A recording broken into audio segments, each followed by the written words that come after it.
Rusia y Ucrania son países, vecinos y hermanos enredados en una guerra que se ha prolongado por varias semanas y que no tiene una salida fácil. Pero este conflicto no se reduce a la relación entre Rusia y Ucrania solamente. Se trata de la visión que tiene Rusia sobre el nuevo orden mundial. ¿Qué tipo de país quiere ser? ¿Un país imperialista y expansionista que constituye una amenaza para sus vecinos y para la estabilidad de la región? ¿O por el contrario, un país por sí mismo que respeta los acuerdos y la soberanía de sus vecinos, tal como la mayoría de los países de la Europa actual? ¿Cómo se relacionan Rusia y Ucrania a lo largo de la historia? ¿Por qué Vladimir Putin decidió invadir Ucrania en febrero del 2022? ¿Qué papel ocupan Estados Unidos y la OTAN en esta crisis? Esta y otras preguntas que seguramente te estás haciendo en estos momentos es lo que vamos a resolver en este fascinante curso. Te invito, no te lo pierdas.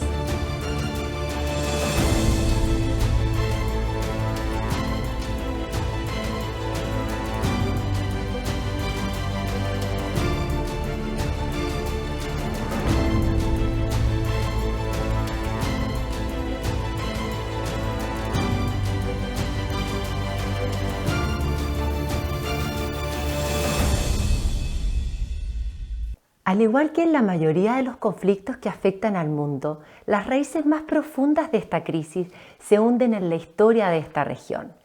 Tal como sucedió en la mayor parte de Europa y Asia, podemos decir con certeza que el territorio que comprende lo que hoy llamamos Ucrania fue ocupado por distintos pueblos, culturas y civilizaciones a lo largo de la historia. Era un lugar de paso y de circulación de diversos grupos humanos o tribus. Las costumbres, la creencia y las organizaciones del territorio iban a depender del pueblo que lograra imponerse sobre el resto de los grupos y dominarlos.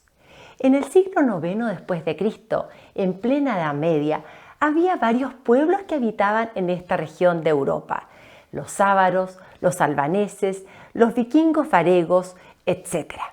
Pero los más importantes eran los pueblos eslavos. Estas tribus decidieron formar una agrupación y unirse en torno a la figura de un líder. Este líder se llamó Riúrik.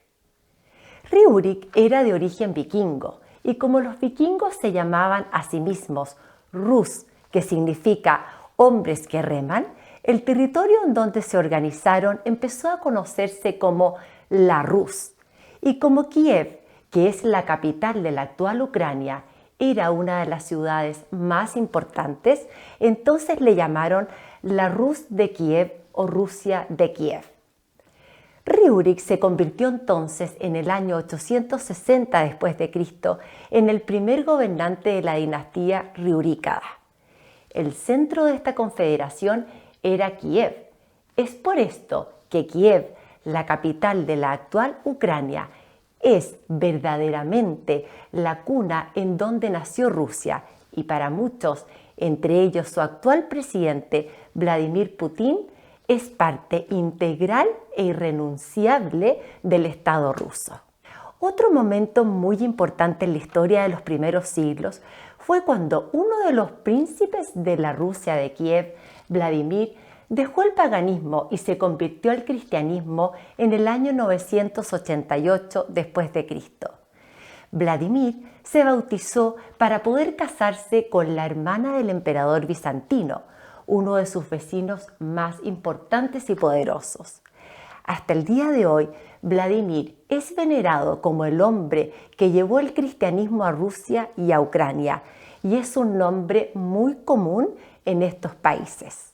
Pero más tarde, Moscú reemplazó a Kiev como la ciudad más importante, tomando el control de esta confederación.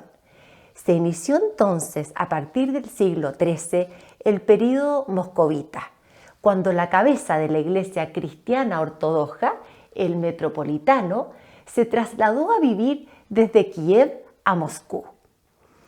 Esta oportunidad de unirse en torno a Moscú va a llegar poco después, en el siglo XV. Fue entonces cuando, tras la caída del Imperio Bizantino o Imperio Romano de Oriente en 1453, Moscú va a tomar en sus manos el destino del cristianismo oriental y se convertirá en el custodio de la cultura grecorromana y de la enseñanza de la Iglesia ortodoxa. Moscú va a reemplazar a Bizancio como la nueva capital de la Europa oriental. Y como señal, Moscú se adjudicó el escudo que simbolizaba el poder del extinto imperio bizantino, el águila con dos cabezas, el águila bicéfala, que representaba la unidad del poder temporal y espiritual. Con el príncipe Iván III y sus sucesores, Moscú alcanzó la mayor expansión de entre los otros principados europeos. Los príncipes moscovitas adoptaron entonces el título de zar o emperador. Los rusos o moscovitas en este tiempo formaron un extenso imperio que fue considerado por muchos como la Tercera Roma. La Primera Roma se refiere al Imperio Romano de Occidente, cuna del cristianismo y que cayó en manos de los pueblos bárbaros en el siglo V. La Segunda Roma se refiere al Imperio Romano de Oriente o Imperio Bizantino, que cayó en manos de los turcos en el siglo XV. Ahora a Moscú le tocaba ser cabeza y custodio de toda esa herencia. A partir de Iván III y sus sucesores, Rusia se consagró como uno de los mayores y más extensos poderes de Europa. Sin embargo, y por distintas razones, esta Rusia emergente empezó a desarrollarse separada de Occidente. Su religión principal era el cristianismo ortodoxo, en vez del catolicismo romano que dominaba a Europa. Los orientales utilizaron el alfabeto cirílico en vez del latino, y así fueron tomando elementos que los diferenciaron de Occidente. Iván IV el Terrible fue coronado en 1547 como zar de todas las Rusias, uniendo a todos los principados en torno al Principado de Moscú. Iván IV se casó con una princesa bizantina llamada Anastasia Romanov. Cuando a los 16 años su sobrino Mijaíl Romanov heredó el trono de Moscú, se convirtió en el primer zar de la dinastía Romanov. Después de gobernar por 700 años, desde el siglo IX al siglo XVI, la dinastía Ruríkada daba paso a la dinastía Romanov, que gobernaría Rusia por casi 400 años, hasta la Revolución de 1917. Uno de los gobernantes más importantes en la historia de los Romanov fue Pedro el Grande. A fines del siglo XVII y principios del XVIII, el zar Pedro I buscó situar a Rusia en el contexto europeo como un importante centro de poder a través del establecimiento de relaciones diplomáticas con los demás países de Europa y a través del desarrollo de su capacidad militar y la construcción de una armada moderna con barcos al estilo europeo. Para acercar a Rusia al occidente, construyó la ciudad de San Petersburgo, en el mar Báltico. Pedro trabajó incansablemente por convertir a Rusia en un estado europeo y moderno, y Rusia pasó a ser la potencia dominante en la región del Báltico. Otro de los reinados más gloriosos de la historia de Rusia fue el de Catalina la Grande en la segunda mitad del siglo XVIII. Catalina llevó a Rusia a la cúspide de su apogeo y esplendor. Derrotó a sus vecinos, logrando anexar nuevos territorios, como por ejemplo la península de Crimea y las tierras en torno al río Dnieper, y que constituyen lo que hoy llamamos Ucrania. Desde entonces, esta región ha sido considerada por Rusia como de vital importancia para su seguridad y para garantizar su soberanía.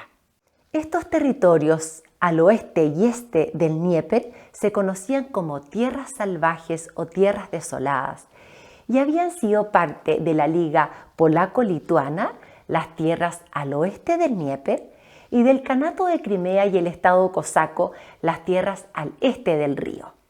Durante el siglo XVIII fueron incorporadas definitivamente al Imperio ruso. Catalina la Grande llamó a estos territorios en torno al Mar Negro la Novorosía, la Nueva Rusia, y para asegurar su control se inició un agresivo programa de colonización en que se les entregaba tierras a los nuevos colonos a cambio de hacer patria en el lugar y cultivar sus tierras. Esta denominación de Nueva Rusia para las tierras que conforman la actual Ucrania ha sido revivida a lo largo de la historia por grupos separatistas al este del río Dnieper, que se identifican con Rusia y su cultura y quieren permanecer unidos a ella. Por lo que podemos ver, es en la historia misma de lo que hoy llamamos Ucrania, en donde se hunden las raíces de su eterna disyuntiva entre ser un país que mira hacia Occidente y Europa o hacia Oriente y Rusia. Y llegamos al siglo XX. El Imperio ruso comprendía una vasta extensión que iba desde la región de Siberia hasta Europa Central y desde el Polo Norte hasta Asia Central. Era uno de los imperios más grandes de la historia, solo superado por el Imperio Británico y el Imperio Mongol, con una superficie de 23 millones de kilómetros cuadrados y una población de 176 millones de habitantes, casi el 10% del total mundial en los albores del siglo XX. Sin embargo, la revolución bolchevique de 1917 va a poner fin al Imperio ruso con la caída del último zar, Nicolás II, y la instauración de un nuevo sistema que va a dar paso a la Rusia soviética. Poco antes de finalizar la Primera Guerra Mundial, por la firma del Tratado de Brest-Litovsk en 1918, el nuevo gobierno bolchevique cedió parte de su territorio a Alemania y sus aliados con la esperanza de frenar las hostilidades. Tras la derrota de Alemania, la pérdida de los territorios que había anexado y la revocación del Tratado de Brest-Litovsk, Ucrania proclamó en 1919 por primera vez su independencia y se formó la República Popular de Ucrania, que es la antecesora de la Ucrania que conocemos hoy. Así quedó conformado el mapa de Europa al terminar la Primera Guerra Mundial en 1919. Pero la autodeterminación duró solo unos pocos años. En 1922, el territorio del naciente país fue incorporado a la Unión de Repúblicas Socialistas Soviéticas, la agrupación de países que se formó en torno a la República Socialista Soviética de Rusia. Ucrania quedaba entonces bajo control soviético y pasó a llamarse República Socialista Soviética de Ucrania. La independencia de Ucrania había sido muy corta, solo duró 3 años, pero bastaron esos pocos años para despertar un sentimiento nacionalista muy potente que fue duramente silenciado por la Rusia soviética, pero que, lejos de desaparecer, va a darles a los ucranianos un sentimiento de pertenencia y de anhelo por la independencia que van a determinar su futuro. Durante el gobierno de Stalin, Ucrania, que había sido el granero de Europa, fue víctima del hambre y las desastrosas consecuencias de la colectivización de las tierras. Este hecho se conoce como Holodomor o la Gran Hambruna. Se dice que al menos 3,3 millones de ucranianos murieron en este experimento comunista. Cuando Nikita Khrushchev llegó al poder en la Unión Soviética, gracias a su cercanía con el pueblo de Ucrania y para remarcar sus estrechos lazos con Rusia, entregó como un regalo la península de Crimea a la República Socialista Soviética de Ucrania en 1954. Sin embargo, esto no era más que una formalidad, ya que en verdad Ucrania era gobernada por Rusia, el país central de la Unión Soviética. Finalmente, con el colapso de la Unión Soviética en 1991, Ucrania vio una nueva oportunidad para cumplir su anhelo de independencia. Así nació la República de Ucrania, que inició su lenta transición hacia un gobierno democrático y una economía que buscaba reponerse de los estragos sufridos durante la era soviética. Y siempre con este dilema entre una parte occidental orientada hacia Europa y una parte oriental mirando hacia Rusia.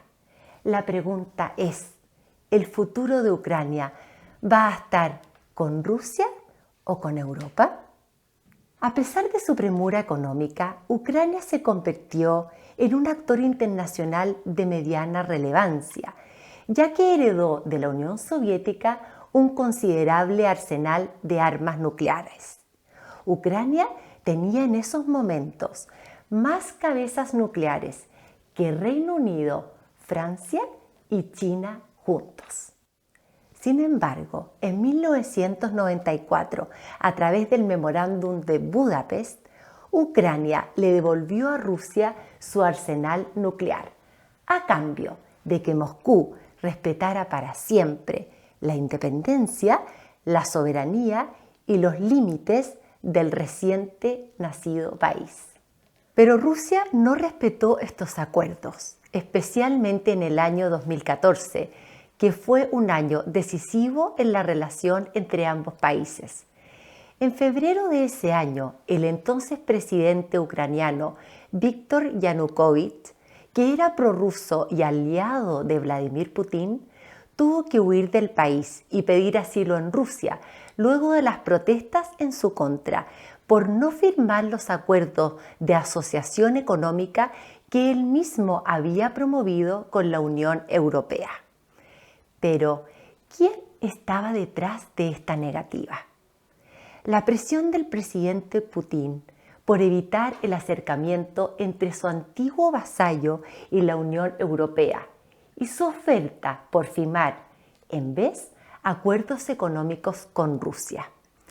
Esta presión llevó a Yanukovych a darle la espalda a Europa y generó una ola de protestas que se conocen como la Revolución de Maidán y la salida de Yanukovych, que fue interpretada por Rusia como una especie de golpe de Estado apoyado por Occidente para derrocar al régimen prorruso.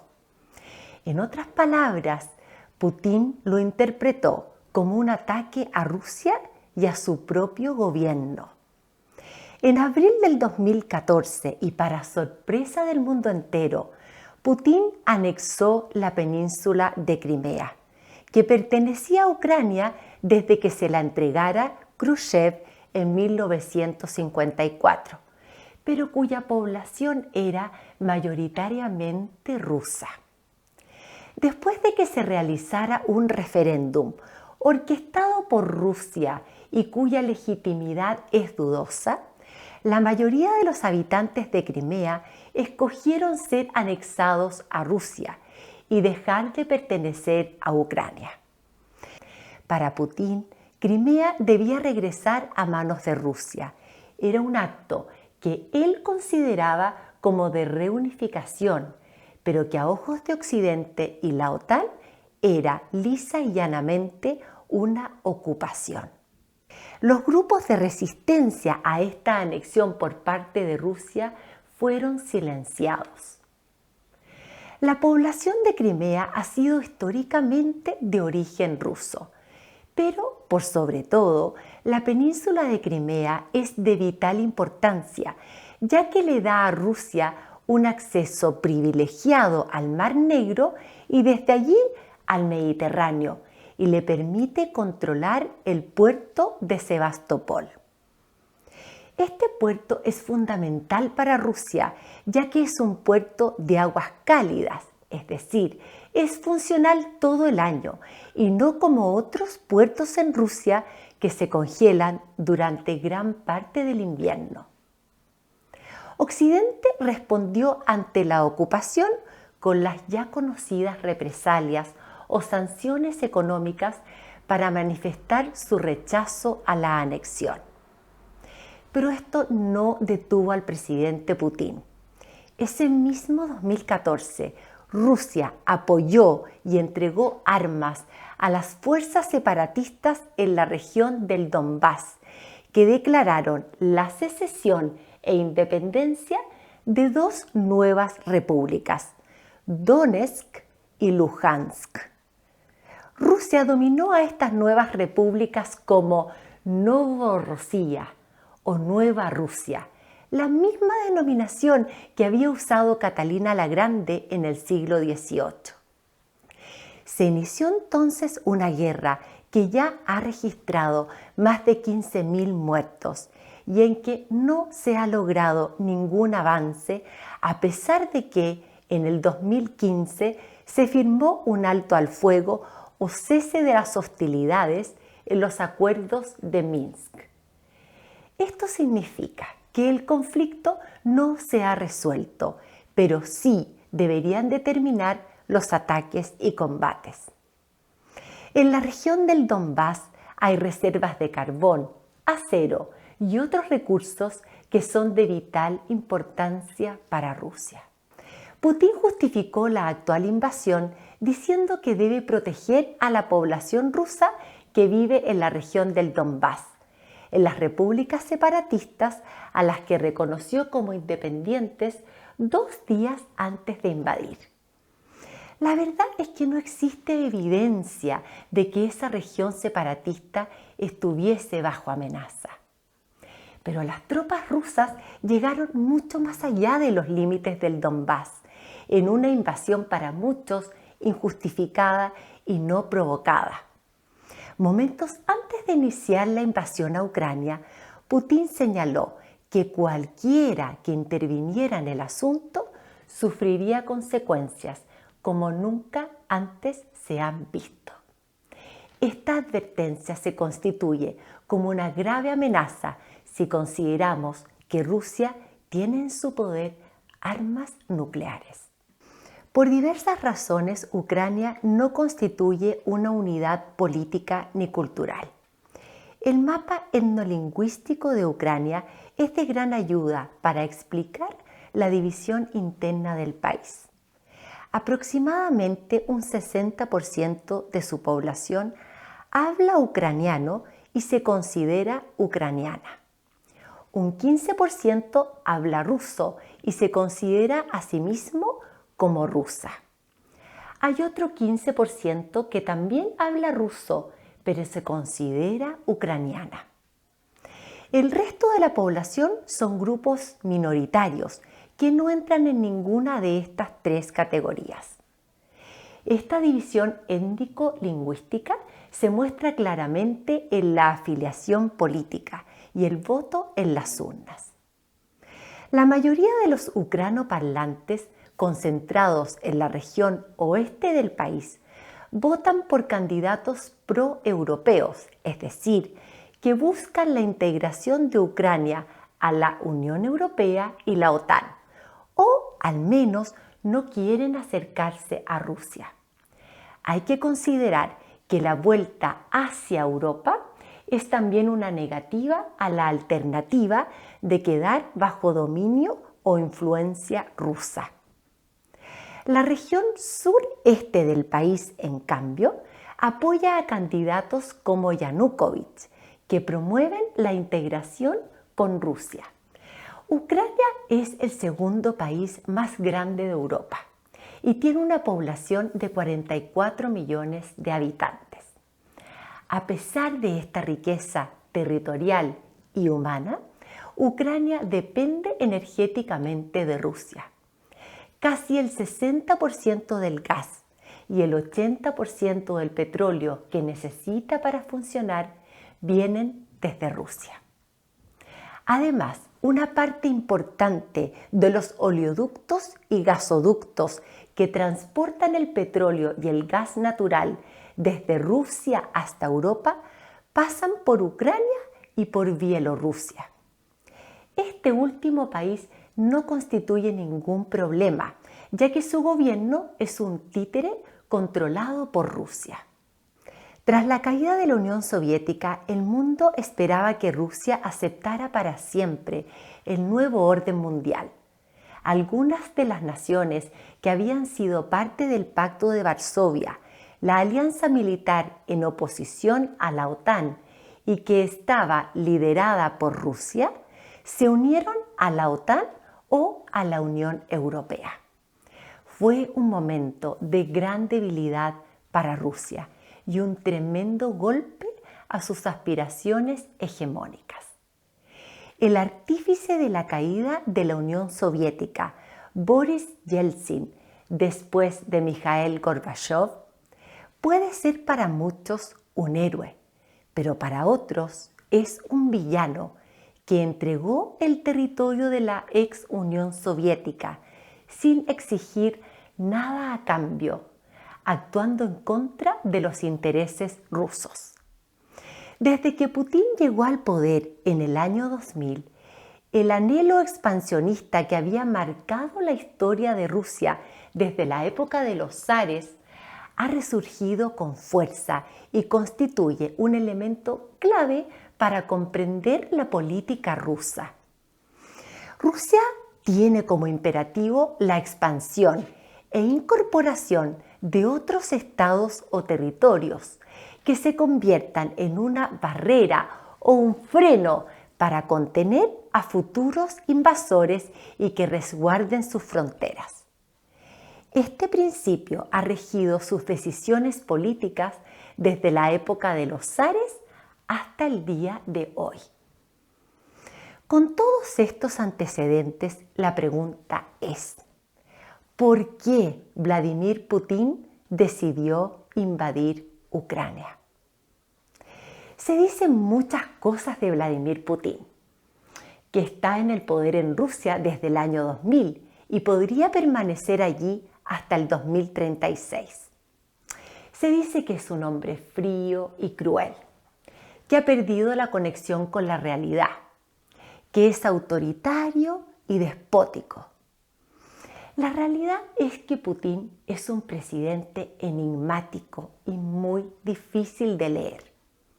En esta última crisis ha jugado con la audacia, el factor sorpresa y el temor que tienen sus adversarios ante la perspectiva de una guerra a gran escala, una temida guerra nuclear o una tercera guerra mundial. Esto considerando que Putin señaló que las peores consecuencias podrían venir para quienes intervinieran en este conflicto. El presidente norteamericano Joe Biden le llamó criminal de guerra y dictador asesino. Este lenguaje confrontacional no se ha traducido, sin embargo, en un cambio en su estrategia política. Para el presidente Putin, Rusia y Ucrania son una sola nación. Y es por eso que, como vimos anteriormente, desde el año 2014, Rusia empezó a intervenir directamente en los asuntos de Ucrania e inició el camino hacia una posible anexión. En su discurso de este febrero, Putin señaló que Estados Unidos y sus aliados de la OTAN han cruzado los límites de lo que Rusia considera su seguridad nacional, incorporando a la alianza defensiva a países que antes eran miembros de la Unión Soviética o pertenecían a su esfera de dominio. Quiere que el mapa de influencias vuelva a lo que era antes de 1997.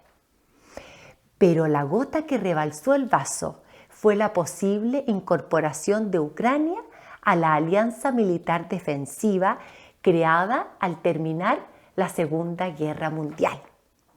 En su artículo número 5, la OTAN señala que si uno de sus miembros es atacado, se considerará como un ataque a la alianza como un todo. Recordemos que la OTAN nació en 1949 como contrapeso al Pacto de Varsovia en los años de la Guerra Fría. Sin embargo, al caer la Unión Soviética en 1991, el Pacto de Varsovia se desintegró junto con el gigante soviético, pero la OTAN siguió existiendo. Y, para colmo de Rusia, fue incorporando a países que antes pertenecían al ámbito o esfera de influencia de la Unión Soviética. Repúblicas exsoviéticas como Lituania, Letonia y Estonia, por ejemplo, ahora forman parte de la OTAN. También son miembros Polonia y Rumania, países que eran satélites del gigante comunista en el siglo XX. En consecuencia, la OTAN está cada día más cerca de las fronteras rusas. Para Putin, la caída de la Unión Soviética fue la mayor tragedia del siglo XX, un error histórico que habría que corregir. Rusia perdió desde entonces su papel hegemónico en el mundo, su importancia en la toma de decisiones, su relevancia como potencia mundial, pero siguió conservando su categoría de poder nuclear. El presidente ruso quiere desandar el, a sus ojos, lamentable camino que llevó a la disolución de la Unión Soviética y a la pérdida de influencia y hegemonía por parte de su país. Si bien es un hecho que desde el 2014 Ucrania ha buscado un acercamiento al bloque de la OTAN y que en el año 2021 se realizaron algunos ejercicios militares en conjunto, su ingreso está lejos de ser una realidad. La OTAN asegura que ni siquiera existe una propuesta real ni tampoco una agenda que considere su incorporación. Los analistas políticos aseguran que es muy poco probable que los países de la OTAN quieran incluir a Ucrania, sabiendo que esto irritaría enormemente a Rusia. Señalan que esta posible incorporación de Ucrania a la OTAN no es más que una provocación inventada por Rusia como la excusa perfecta para invadir Ucrania. Ni siquiera la incorporación de Ucrania a la Unión Europea, el pacto político y económico que reúne a la mayoría de los miembros de la OTAN, es algo que podría suceder en el corto plazo. Putin exige también la desmilitarización de Ucrania. Rusia sostiene que en Ucrania se han instalado misiles balísticos y fuerzas de combate de la OTAN, pero esto no es tampoco una información oficial. Lo que sí es verdad es que la Alianza Occidental ha proveído a Ucrania con armamento para ayudarlo en esta guerra. Este apoyo económico y armamentístico han sido claves para poder resistir la invasión rusa. Tras la disolución de la Unión Soviética, Rusia perdió su papel preponderante en el escenario mundial. Sufrió una considerable pérdida de territorio y además su población quedó dividida en nuevos estados independientes. Desde el colapso de la Unión Soviética, Rusia ha ocupado un papel secundario y marginal en la región, y desde entonces ha buscado recuperar el rol preponderante que tuvo durante casi todo el siglo XX cuando existía la Unión Soviética. Desde la caída de la Unión Soviética en 1991, Rusia siente que la OTAN y los países de la Unión Europea la han querido empujar a lo que fue su territorio inicial y que sus intereses y su seguridad no han sido considerados por las potencias occidentales. El muro ideológico y militar que separa actualmente a Rusia de Occidente y la OTAN es, para ellos, demasiado frágil. Las repúblicas bálticas, Polonia, Alemania, la República Checa, Eslovaquia, Hungría, Rumania, Bulgaria y tantos otros países de Europa que antes formaban parte de la Unión Soviética o al menos actuaban como gobiernos títere bajo su control, forman ahora una barrera que, según Putin, está empujando a Rusia a las fronteras que tenía en el siglo XVII y son una amenaza a su soberanía. Rusia y muy especialmente Putin consideran que su progreso y seguridad dependen de su capacidad para volver a instalarse como un actor relevante en el juego internacional, volver a ser una voz preponderante, una potencia hegemónica como la fue la Unión Soviética. Es por esto que Rusia ha intervenido en conflictos como el de Georgia, Siria y ahora Ucrania, países que están en su área de influencia y cuya tensión afecta, según Putin, la seguridad y prosperidad rusas. Desde la caída de la Unión Soviética hemos vivido en un mundo unipolar, centrado en Estados Unidos y la Unión Europea y los países de la Alianza Atlántica.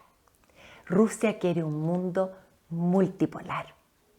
Es por esto que el conflicto que estamos viviendo no es solamente entre Rusia y Ucrania, sino entre Rusia y el mundo occidental, entre dos visiones acerca de cómo debe ser el nuevo orden mundial. Turquía es la sede en donde se están realizando actualmente las negociaciones que buscan poner fin a este conflicto, que ya lleva varias semanas y en que varios miles de soldados y civiles han perdido sus vidas y casi 4 millones de ucranianos han tenido que dejar sus casas para buscar refugio en países vecinos. Pero, ¿cómo podría terminar este conflicto?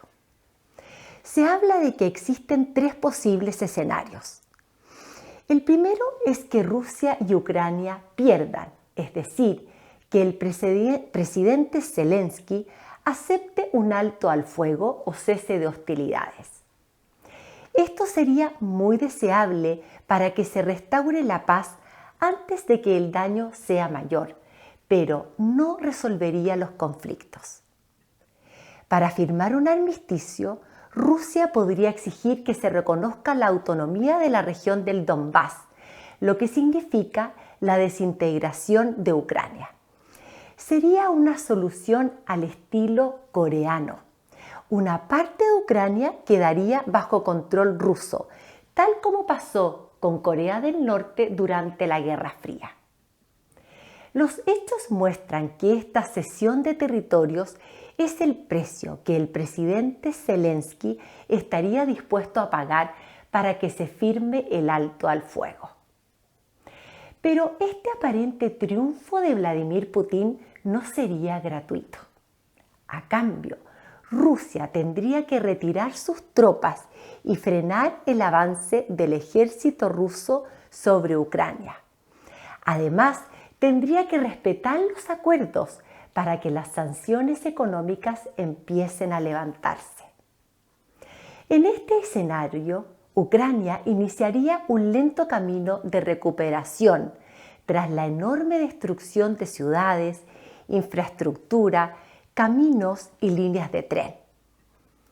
A esto hay que sumar las bajas humanas, tanto militares como civiles, el desgaste económico y la situación crítica de los desplazados. Pero para muchos esta salida al conflicto sería como poner paños fríos sobre un enfermo con fiebre. Puede que calme los síntomas, pero no va a detener la enfermedad ni evitar su eventual muerte.